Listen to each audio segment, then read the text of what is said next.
بسم اللہ الرحمن الرحیم۔ حج کے 5 دن ہیں، 8 ذی الحج، 9 ذی الحج، 10 ذی الحج، 11 ذی الحج اور 12 ذی الحج۔ سنت کے مطابق 8 ذی الحج کو صبح طلوع آفتاب کے بعد مینا کی طرف روانہ ہونا ہوتا ہے، مگر آج کل انتظامی امور کے پیش نظر بعض دفعہ ایسا ہوتا ہے کہ وہ 7 ذی الحج کو ہی رات کو آپ کو مینا لے جاتے ہیں، کوئی حرج نہیں۔ 8 ذی الحج کو ظہر، عصر، مغرب اور عشاء یہ مینا میں ادا کرنی ہوتی ہیں، اور پھر 9 ذی الحج کی صبح فجر کی نماز پڑھنے کے بعد آپ نے عرفات روانہ ہونا ہوتا ہے۔ پھر وہی انتظامی امور کے حوالے سے ہو سکتا ہے وہ آپ کو 8 ذی الحج کو رات کو ہی عشاء کے بعد عرفات لے جائیں، کوئی حرج نہیں، کیونکہ جو حج کا بڑا رکن ہے وہ ہے وقوف عرفہ، اور وہ 9 ذی الحج کو ہوتا ہے۔ تو 9 ذی الحج کو آپ کو ظہر اور عصر یہ میدان عرفات میں ادا کرنی ہے، اور طلوع غروب آفتاب تک ذی الحج کی 9 تاریخ کو وقوف عرفہ جو ہے وہ غروب آفتاب تک ہے۔ اگر کسی کو عرفہ کے میدان میں، عرفات کے میدان میں 9 ذی الحج کا غروب آفتاب سے پہلے کچھ لمحات بھی میسر آ جائیں تو اس کا وقوف عرفہ جو ہے وہ ہو جاتا ہے۔ لیکن افضل کیا ہے اور سنت کیا ہے کہ ظہر عصر جو ہے یہ میدان عرفات میں ادا کی جائے، اور غروب آفتاب تک 9 ذی الحجہ کو میدان عرفات میں وقوف کیا جائے۔ جس وقت 9 ذی الحج کا سورج غروب ہو جائے اور 10ویں رات شروع ہو جائے تو اب آپ نے غروب آفتاب کے بعد میدان عرفات کو چھوڑنا ہے، اور آپ نے مغرب کی نماز نہ تو میدان عرفات میں ادا کرنی ہے، نہ آپ نے مغرب کی نماز راستے میں ادا کرنی ہے، بلکہ آپ نے مغرب کی نماز جو ہے وہ مزدلفہ میں جا کر عشاء کے وقت میں اس طرح ادا کرنی ہے کہ پہلے آپ عشاء کی نماز ادا کریں گے، عشاء کے فرض، اس کے بعد آپ مغرب کے فرض ادا کریں گے، پھر اس کے بعد آپ عشاء کی سنتیں ادا کریں گے، پھر اس کے بعد آپ مغرب کی سنتیں ادا کریں گے، اس کے بعد آپ عشاء کے 3 وتر ادا کریں گے۔ اب آپ نے یہ جو مزدلفہ ہے، مزدلفہ میں آپ نے رات بسر کرنی ہے، اور فجر کو ابتدائی وقت میں آپ نے ادا کر لینا ہے۔ فجر کو ابتدائی وقت میں ادا کر کے تو فجر سے لے کے تو طلوع آفتاب تک مزدلفہ کے اندر آپ نے وقوف کرنا ہے۔ ایک وقوف 9 ذی الحجہ کو تھا جو کہ حج کا رکن اعظم ہے، اور وہ آپ نے ظہر، عصر اور پھر غروب آفتاب تک میدان عرفات میں وقوف کرنا ہے۔ دوسرا وقوف جون سا ہے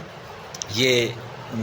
مزدلفہ کے اندر ہے، اور یہ آپ نے فجر کی اذان کے بعد فجر کو ابتدائی وقت میں ادا کریں، اس کے بعد آپ فجر کی نماز پڑھنے کے بعد طلوع آفتاب تک جو ہے مزدلفہ میں وقوف کریں گے۔ طلوع آفتاب سے چند لمحے پہلے، جس کے اندر یعنی یوں سمجھ لیں کہ جتنی دیر میں 2 نفل ادا کیے جا سکتے ہیں اتنا ٹائم رہ جائے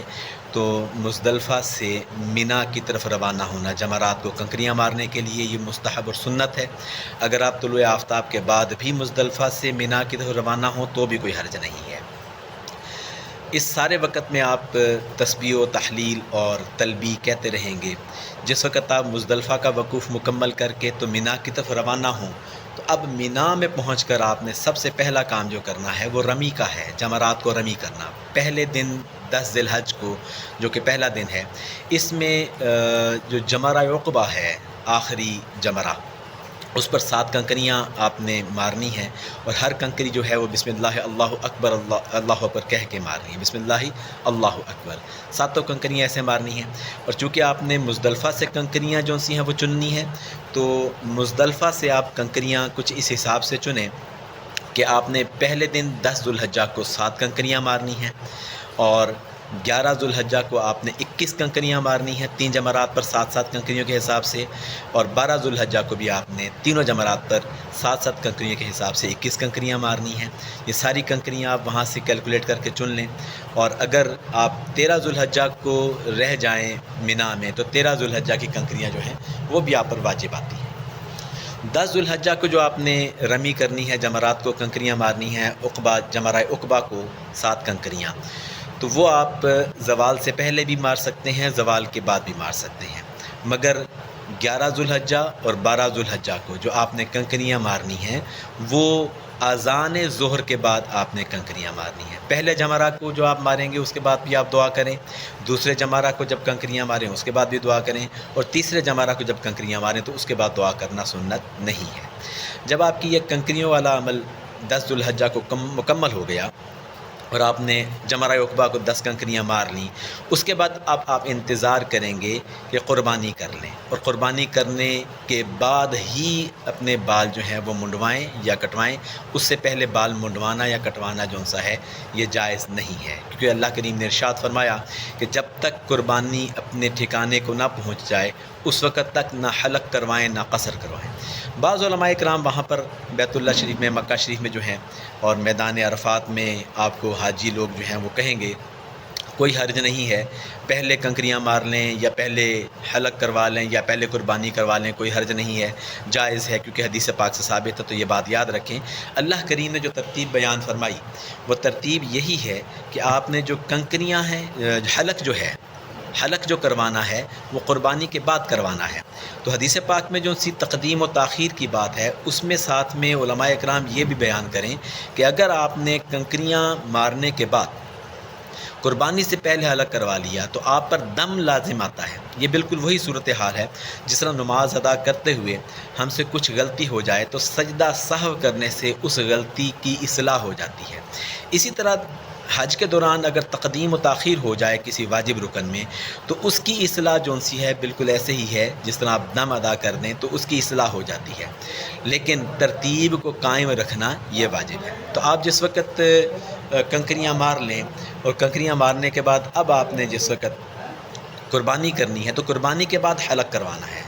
اب یہ آپ کے 10 ذوالحجہ کے کام پورے ہو گئے، حلق کروانے کے بعد پہلے کنکریاں ماریں، پھر قربانی کی، پھر حلق کروایا۔ اب آپ یہاں تک کرنے کے بعد احرام سے آزاد ہو گئے، مگر وہ لوگ جو شادی شدہ ہیں ان کے لیے بھی ان کی ازواج حلال نہیں ہوئیں جب تک کہ وہ طواف زیارت نہ کر لیں۔ جب آپ نے 10 ذوالحجہ کو کنکریاں مار لیں جمرہ عقبہ کو، اس کے بعد آپ نے پھر قربانی کر لی، قربانی کرنے کے بعد آپ نے حلق کروا لیا۔ اب آپ عام سادے کپڑے پہن کر تو طواف زیارت کے لیے آپ جائیں گے مکہ شریف اور طواف زیارت کریں گے۔ طواف زیارت 7 چکروں میں ہوگا، 7 چکر لگانے کے بعد اب آپ 2 نفل طواف واجب کے ادا کریں گے، اس کے بعد سعی کریں گے۔ یہاں سے آپ نے کرنے کے بعد واپس دوبارہ مینا میں واپس آ جانا ہے۔ اب 11 ذوالحجہ کو آپ نے ظہر کی اذان کے بعد تینوں جمرات کو 7 کنکریاں مارنی ہیں، پھر اس کے بعد 12 ذوالحجہ کو بھی آپ نے تینوں جمرات کو ظہر کی اذان کے بعد 7 کنکریاں مارنی ہیں۔ یہ آپ کے 12 ذوالحجہ تک 5 دن پورے ہو گئے، لیکن افضل یہ ہے اور سنت بھی یہ ہے کہ آپ 13 ذوالحجہ تک یہاں ٹھہرے رہیں اور 13 ذوالحجہ کو آپ تینوں جمرات پر 7 کنکریاں اذان ظہر کے بعد مار کر اب آپ واپس اپنے خیمہ میں، اپنے رہائش پر واپس آ سکتے ہیں۔ اس کے بعد پھر جس وقت آپ نے مکہ شریف کو چھوڑنا ہے اپنے وطن واپس آنے کے لیے، بعض دفعہ ایسا ہوتا ہے کہ اس کے بعد آپ کو مدینہ شریف لے جائیں گے اور مدینہ شریف سے آپ کی واپسی اپنے وطن کو ہوگی۔ تو جس وقت بھی آپ کو وطن کی طرف روانگی ہو تو وطن کی طرف روانگی سے پہلے طواف وداع کرنا جو سا ہے یہ واجب ہے۔ یہ سارے اعمال جو آپ کو ہیں ترتیب سے بتا دیے، اللہ تعالیٰ قبول فرمائے، اللہ تعالیٰ آپ کا حج مبرور فرمائے اور میری اس سعی کو قبول اور منظور فرمائے۔ السلام علیکم ورحمۃ اللہ۔